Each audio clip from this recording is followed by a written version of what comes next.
Magandang araw sa inyo lahat mula sa ika-12 baitang Seksyong Edison.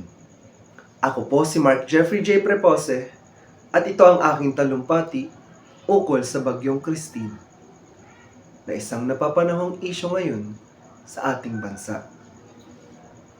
Ngayong araw, ating talakayin ang isa sa mga napapanahong isyu na muling nagpaalala sa atin ng kahalagahan ng pagiging handa sa harap ng sakuna. Ang Bagyong Christine. Isa na naman itong pagsubok para sa ating bansa, lalo na sa mga lugar na madalas tamaan ng mga kalamidad. Bawat taon humaharap tayo sa mga bagyo, ngunit tila paulit-ulit pa rin ang mga problemang dala nito. Mga buhay na nasasakripisyo, ari-ariang nawawasak, at kabuhayang natutuluyan. Ang Bagyong Christine ay nagdulot ng malalakas na pag-ulan at pagbaha sa ilang lugar, na nagresulta sa pagkasira ng mga tahanan at infrastruktura. Kahit marami sa atin ay sanay na sa ganitong mga pangyayari, hindi pa rin maiwasang magdala ito ng pangamba sa ating pamilya. Ang tanong, handa na ba talaga tayo?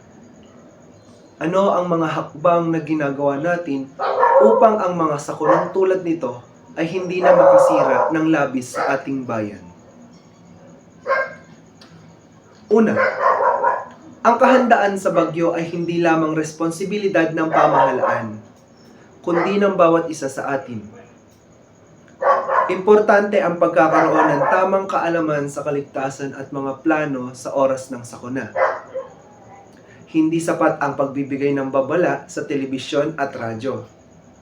Dapat may malinaw tayong plano sa paglikas, paghahanda ng emergency kits, at pagbuo ng mga komunidad na may sapat na kaalaman sa disaster response.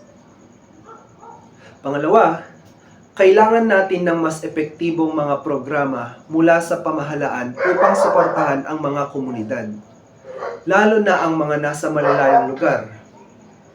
Sa kabila ng mga programa sa disaster preparedness, marami pa ring mga lugar ang kulang sa mga evacuation center, kagamitan, at serbisyong medikal. Ang mga ganitong mga kakulangan ay nagpapakita ng pangangailangan ng mas sistematikong pagplano at pagkilos.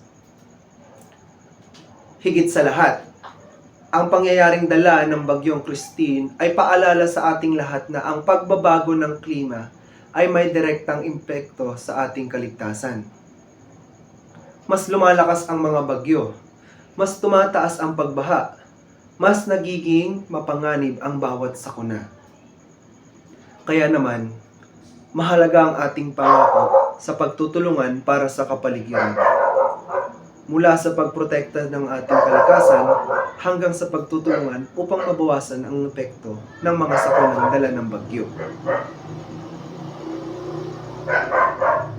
Sa huli, naway maging aral sa atin ang Bagyong Christine at magsilbing inspirasyon upang maging mas handa sa mga darating pang hamon. Hindi man natin mapipigilan ang mga kalamidad, maaari naman nating tiyakin na handa tayo sa mga ito. Sa ating pagkakaisa, ang bawat Pilipino ay may lakas upang tumayo sa harap ng kahit anumang bagyo. Maraming salamat po.